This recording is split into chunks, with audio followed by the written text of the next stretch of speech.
இந்த 4 பழக்கங்கள் உங்கள் அடிவயிற்று கொழுப்பை குறைக்க விடாது. எவ்வளவு டயட் செய்தாலும் அடிவயிறு குறையலையா? அப்படின்னா இந்த 4 பழக்கங்கள் தான் காரணம். கடைசி வரை பாருங்கள். 1. சர்க்கரை பானங்கள், கூல் ட்ரிங்க்ஸ், பாக்கெட் ஜூஸ், அதிக சர்க்கரை கலந்த டீ அல்லது காபி. இவை உடலில் தேவையற்ற கலோரிகளை சேர்த்து வயிற்று கொழுப்பை அதிகரிக்க உதவலாம். 2. Junk food, pizza, burger, chips, fast food போன்றவற்றை அடிக்கடி சாப்பிடுவது உடல் எடையையும் வயிற்று கொழுப்பையும் அதிகரிக்கலாம். 3.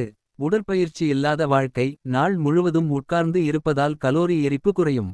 தினமும் 30 நிமிடம் நடந்தால் கூட நல்ல மாற்றம் கிடைக்கலாம். 4. தூக்கக்குறைவு, தினமும் 7 முதல் 9 வரை மணி நேரம் தரமான தூக்கம் இல்லையெனில் பசி அதிகரிக்கலாம். இது உடல் எடையை கட்டுப்படுத்துவதை கடினமாக்கும். இந்த 4 பழக்கங்களை மாற்றி ஆரோக்கியமான உணவு மற்றும் தினசரி உடற்பயிற்சியை தொடருங்கள். நல்ல மாற்றத்தை நீங்களே உணரலாம். இது போன்ற பயனுள்ள ஆரோக்கிய வீடியோக்களுக்கு லைக், ஷேர், சப்ஸ்கிரைப் செய்ய மறக்காதீர்கள்.